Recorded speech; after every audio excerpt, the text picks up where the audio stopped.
Oi pessoal, tudo bem? Me chamo doutora Letícia Spor, sou médica clínica geral, médica do trabalho e geriatra. E hoje eu vim conversar com vocês sobre um problema muito comum, que eu quero dar algumas dicas para ajudar a melhorar a qualidade de vida dessas pessoas. Eu hoje venho conversar com vocês sobre a insuficiência cardíaca, coração crescido, e como é que os pacientes devem se cuidar para que não tenham crises, então, de problemas cardíacos, tá?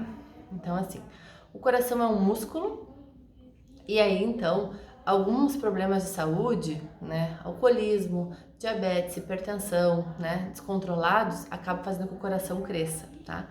O coração tem que bombear mais força, né, para poder injetar o sangue dentro da aorta, e aí essa mais força, mais força, mais força faz com que ele vá dilatando, crescendo, tá?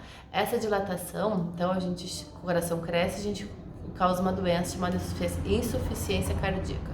Quando o coração cresce, ele não diminui mais de tamanho, tá? O que cresceu vai ficar crescido. Quando a gente faz o diagnóstico de coração crescido, o que a gente tem que cuidar? Ele não vai mais diminuir de tamanho, mas a gente tem que cuidar para que ele não siga crescendo e para que ele funcione bem mesmo grande, tá?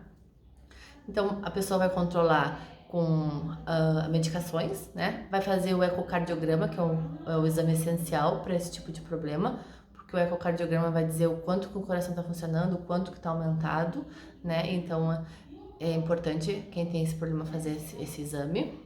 E tem algumas coisas que eu quero contribuir com vocês hoje, como a pessoa deve se cuidar, para que não tenha crises, tá? Que crises são essas? Quando a pessoa tem um coração crescido, ela não consegue lidar com um volume muito grande de líquido, tá? Então, começa a ter inchaço nas pernas, falta de ar, porque também acumula água no pulmão, tá? Essa água no pulmão a gente chama de hemoguro de pulmão, ela se acumula porque o coração não consegue bombear o sangue a mais que está no organismo e vai deixar acumular líquido no pulmão e nas pernas, tá? Dependendo do tipo de insuficiência cardíaca, é só nas pernas, às vezes é só no pulmão, às vezes é nos dois.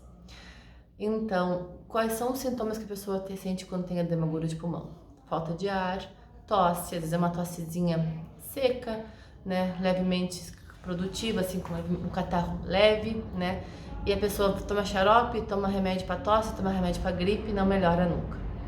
Né, até que o dia ela tem um escarro rosáceo, meio avermelhado, um sanguinolento, aí se assusta e procura o médico. E aí descobre então que tem um coração crescido, descobre que tá com água no pulmão. Tá? Mas os sintomas clássicos são falta de ar, tosse, né? Às vezes tem dor, né? E o inchaço nas pernas. Como é que eu trato então para isso não acontecer? Usar as minhas medicações, né? Constar periodicamente o médico que acompanha a pessoa, tá? Evitar a ingesta exagerada de líquido, tá? A pessoa deve beber água, porque a água é essencial ao nosso organismo, mas não pode ser exagerado, tá? A gente tem o hábito de tomar chimarrão, o chimarrão deve ser evitado ou então muito pouco usado nessas pessoas, tá? O máximo de água é 1,5 litro de água por dia, tá? Outra situação, o sal. O sal é terminantemente proibido, tá? E sal, quando eu falo sal, eu falo temperos prontos, né? Vou citar nomes comerciais. Caldo Quinor, Sazon, temperos prontos, tudo isso é terminantemente proibido. Por quê? Porque eu boto esse tempero pronto, que é industrializado, que tem um grau altíssimo de sal, e boto mais sal. Então, o sal é muito pouco na comida e esses temperos prontos proibidos. Outras coisas que tem muito sal, coisas industrializadas, como por exemplo, enlatados, tá? Enlatados pode ser milho, ervilha, salsicha, tudo que é enlatado tem muito sal, muito sódio, tá?